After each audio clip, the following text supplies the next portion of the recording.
jump into that. And I'm going to take a picture and stick this in the chat in the WebEx. But I'm going to change the exam day to Friday instead of Wednesday.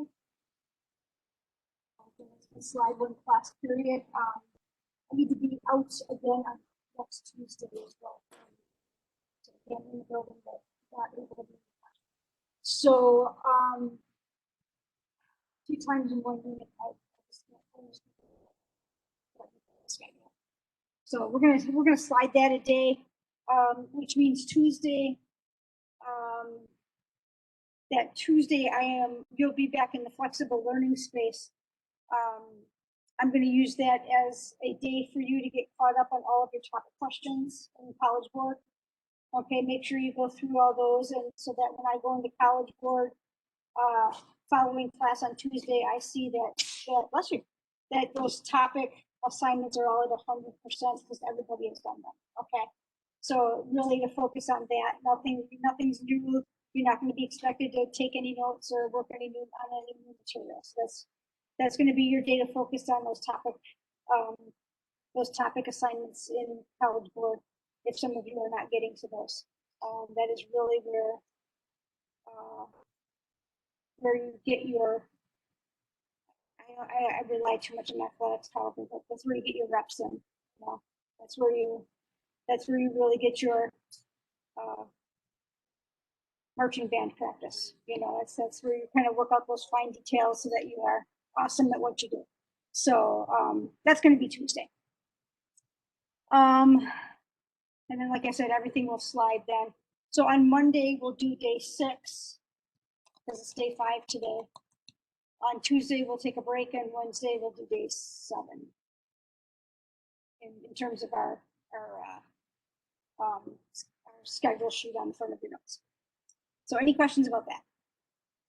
Okay, so I will put that into as you guys are working on corrections, I'll put that into the WebEx chat so that we have that available. Okay, so just a real quick thing before you get into your corrections. And you've been doing really good with this, which is cool. Better than in years past. But I want to look at an antiderivative question. And that is the question. What is the antiderivative of 1 over x dx? Natural log of x.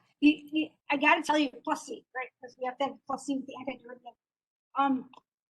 So in years past, I've seen significant struggle with this.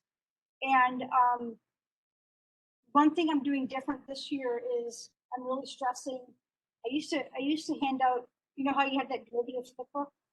I used to hand out an integration flipbook, which is all your derivative rules run backwards. I didn't do that this year because I wanted you to focus on running your derivative rules backwards. Because I think that really helps with trig and this specifically. So I think I'm seeing that payoff, which is really cool. Because you seem to know this answer so easily. You see 1 over x, even if it's 1 over x plus 3, still natural log of x plus 3. Even if it's 1 over 7 minus x, then it's natural log of 7 minus x divided by -1, because that 7 minus x has a -1 derivative. Does that make sense? Right, that's kind of like doing a U sub, but doing that linear shortcut sort of thing. And you guys have got a good comfort level with that, which is awesome. We're going to really be relying on this, specifically on days 6 and 7. Is recognizing that whenever we have a linear denominator, so x plus 3, y minus 7, 7 minus y, those are all natural logs. Does that make sense? So the real question is this. Why doesn't reversing the power rule work for this? Why is it a natural log and why is it not a power rule? Does that make sense? Because we can write 1 over x to the -1 power. So think about reversing the power rules here. What does my new power become? X to the 0. Well, that's not a a problem. X to the 0 is just 1. Anything to the 0 is 1. But what do I have to divide by? 0. There's the problem. That's why this is not a power rule. Okay, because all of a sudden we have dividing by 0, which blows our mind, right? That's why, we used to get caught up on this in years past because I was always focused on stressing integration rules instead of having you reverse to other rules. So I think that that's paying off. That you're not trying to do this sort of thing and getting your brain kind of having to vaporize there. Okay, so we're gonna, like I said, we're gonna focus on this. We're gonna really need this for day 6 and 7. Okay. Part of the reason why this doesn't work is the idea of this is 1 over x. And since we have absolute value of x, we're not going to pay attention to this part of the graph because that's where x is negative. And so part of the reason why the reversal of the power rule doesn't work is because if we're integrating this and we're trying to find the area underneath here, we have this asymptotic behavior. So it's not like a polynomial that does this sort of thing, where it pinches off and creates these finite areas and finite areas and finite areas. You know what I mean?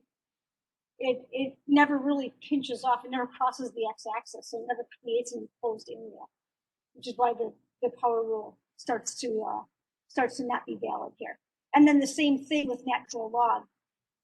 It has asymptotic behavior, and that's something polynomials don't have. So that's why we don't treat it like a polynomial when we integrate it and differentiate it. Does that make sense? A little bit. Okay, so just kind of a conceptual reason as to why that power rule doesn't work. Okay, so I've got the 6-period schedule on the back wall. We're here till 8:30. It's our 1, 2, 3, 4, 5, 6, 7th schedule of the year, something like that. Awesome. Just keep collecting them back there. Okay, so you've got day 6 notes for Monday. You've got exam corrections for Monday. You should have your paper exam sheet in front of you, hopefully at home as well. So you've got the rest of the hour to work on those corrections. Yeah.